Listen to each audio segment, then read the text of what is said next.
case was so impactful and unnerving, the Connecticut authorities ended up making a new law under the name of the victim, Jennifer's Law, which helps protect victims of domestic violence where one partner uses manipulation and fear to control the other. And from this, you can make a wild guess of what could have happened to Jennifer Dulos, the victim we will talk about today. The story of her mysterious disappearance captured worldwide attention after she went missing back in 2019. Because it happened exactly during a bitter divorce, and the more heartbreaking part was that she was a mother of 5, and this incident gave them a lifelong trauma. Initially, there were multiple confusing theories connected to it.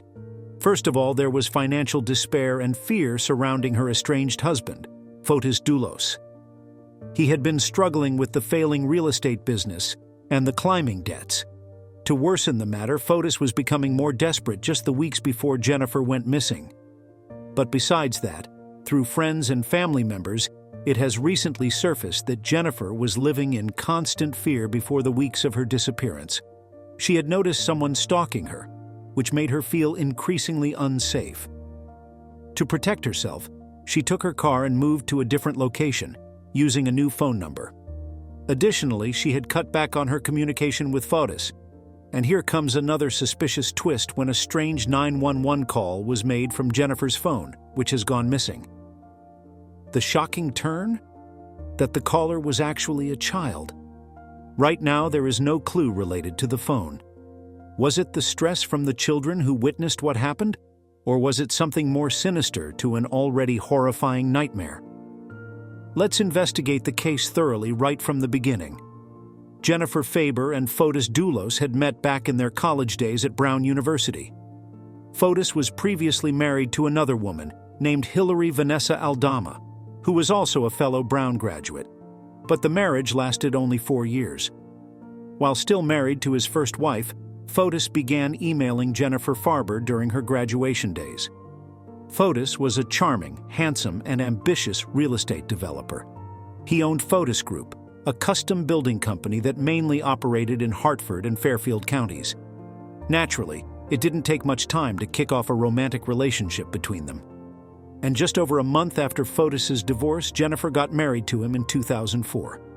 Together, they had 5 kids, including 2 sets of twins and a daughter, named Petros, Theodore, and Constantine, and 2 daughters, Christiane and Cleopatra Noel.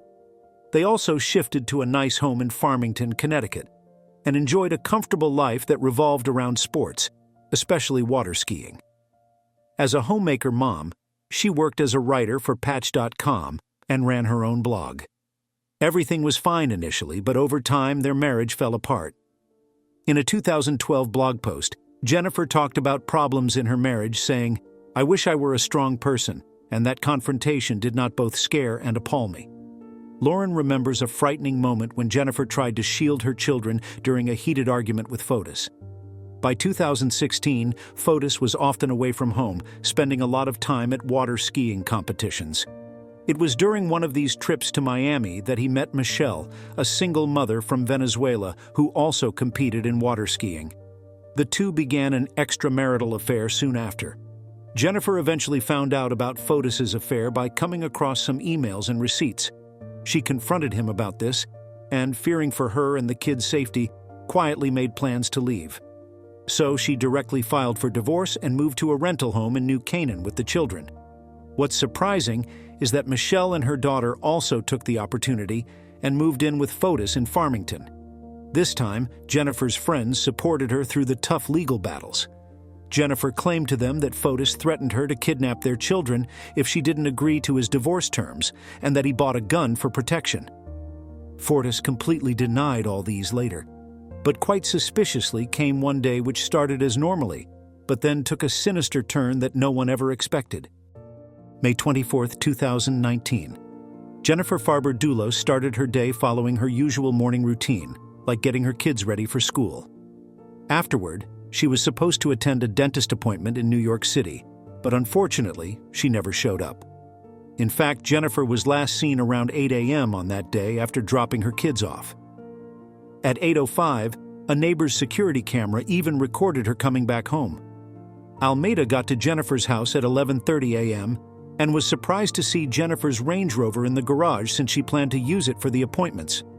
Finally, when Jennifer's children's nanny, Lauren Almeida, couldn't reach her on the phone, worry started to set in, because Jennifer never ignored her calls, especially from Lauren's.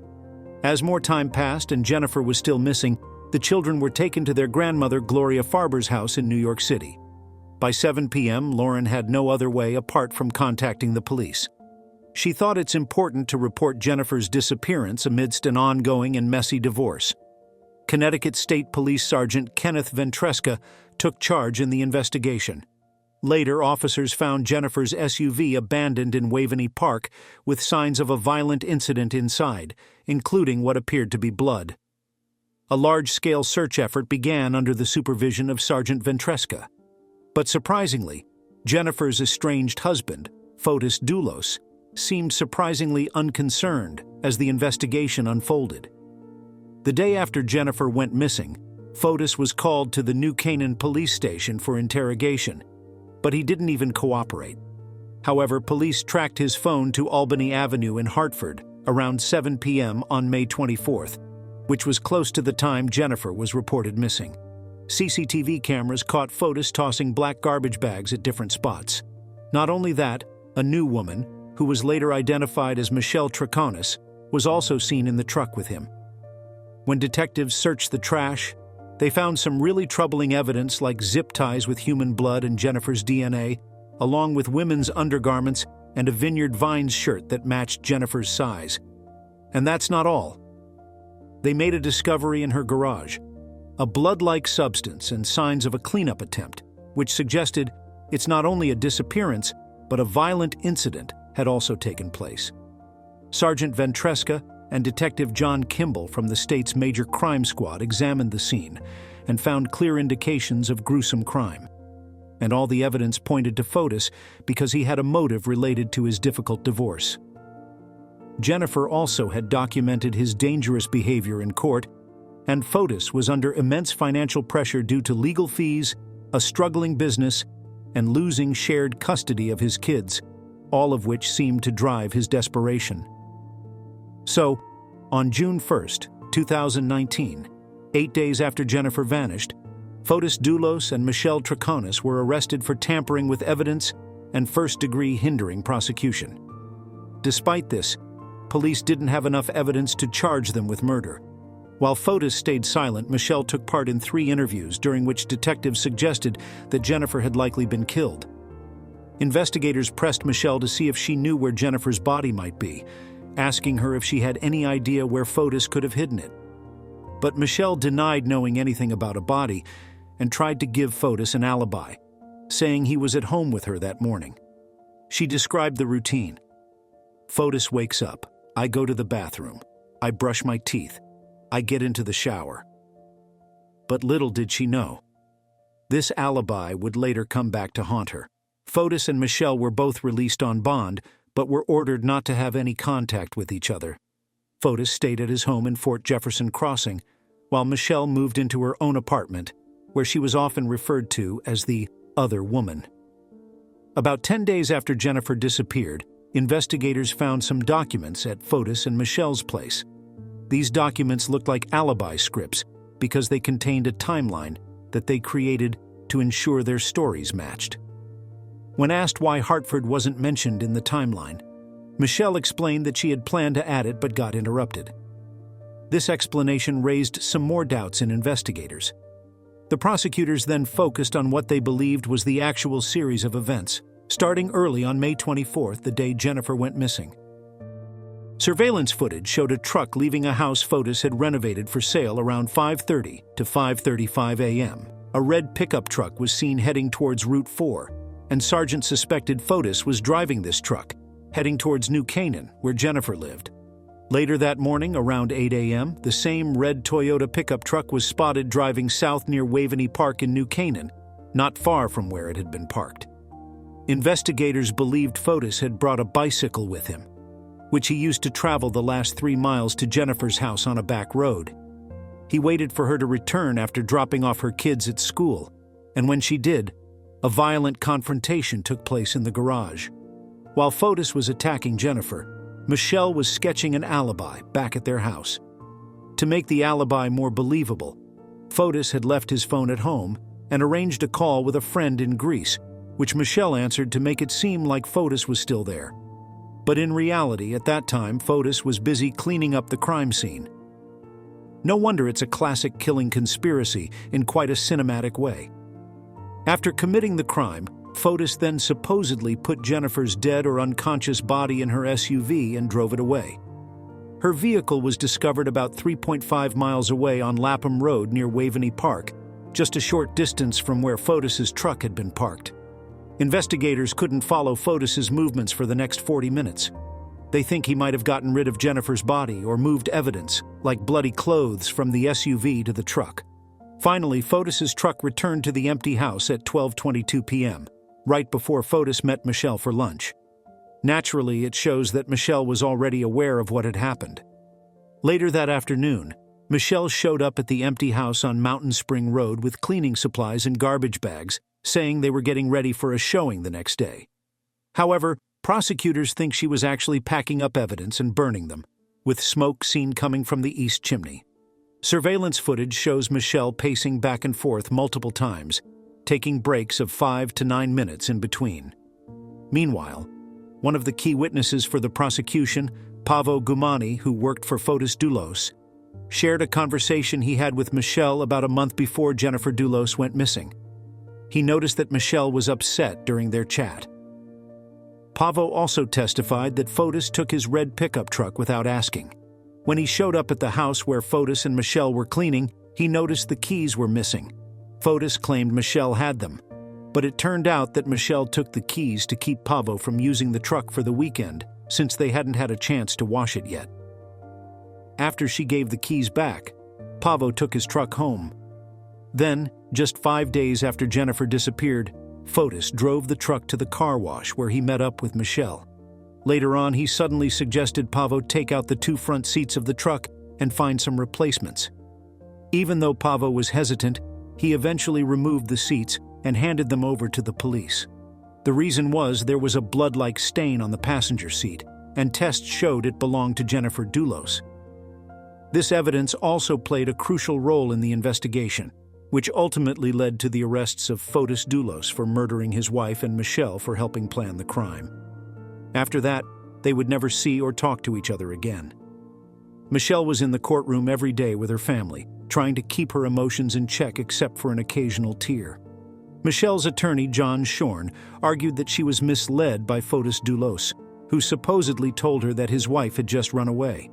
Shorn also emphasized that Michelle didn't know about any incriminating evidence because Fotis had gotten rid of it. She genuinely thought the bags in question were just filled with construction materials, nothing suspicious at all. However, prosecutors saw things differently. They viewed footage of Michelle leaning out of a truck as suspicious, which clearly tells she was helping Fotis during some shady dealings.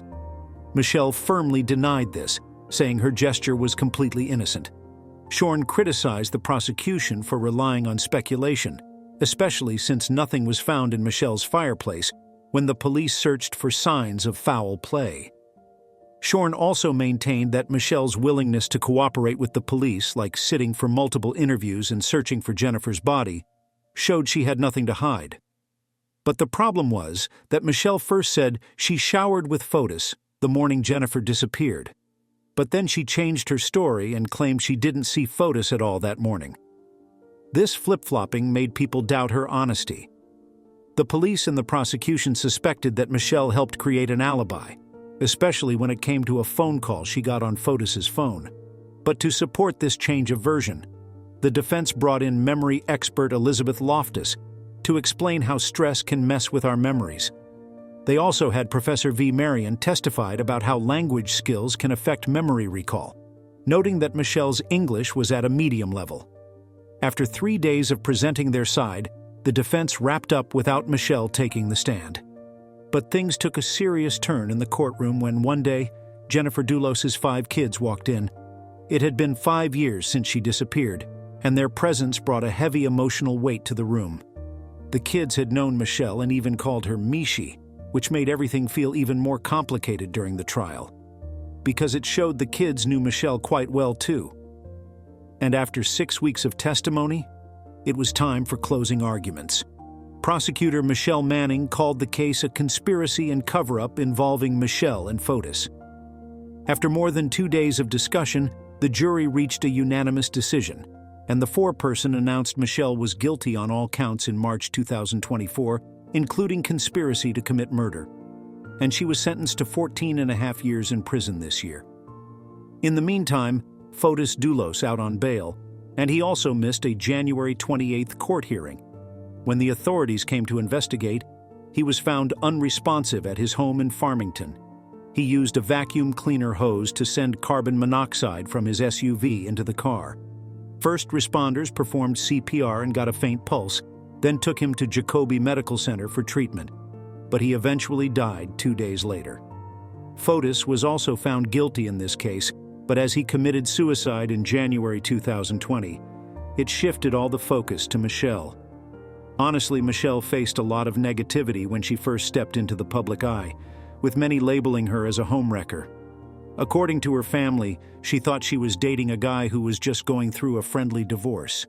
Things got even darker when Jennifer disappeared, and Fotis, the man in question, ended up taking his own life. This made many people wonder if she knew more than she was saying, especially because they had 5 children involved in the situation. There is one thing we haven't told you yet in this video. As the investigation unfolded one day, the interviewer took a trip to Fotis and his sister's home, where he was struck by their warm hospitality. This made him wonder about the nature of evil. Can you really spot it?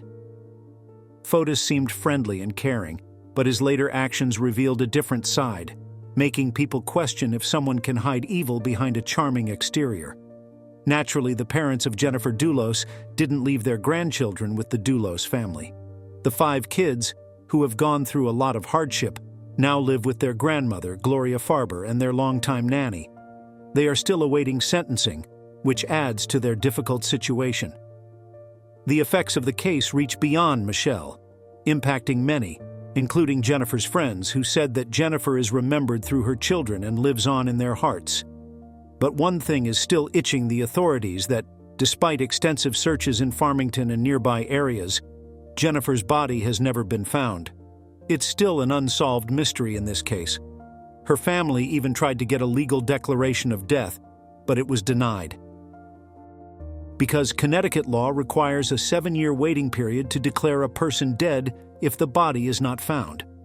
However, in October 2023, a court granted a quicker request for a declaration of death due to her mother's old age and uncertainty about living long enough for the children to inherit. What do you think about this case? How do you think Fotis Dulos killed Jennifer, and how did he hide the body that it's still missing? Share your theories in the comment section below. And this is not the most gruesome disappearance case in recent time. There's another missing case, which will give you more shock because you can't even imagine this can happen. Just click and watch this video if you want to know. And if you like this video, give it a thumbs up and don't forget to subscribe to the channel. Stay safe, stay vigilant.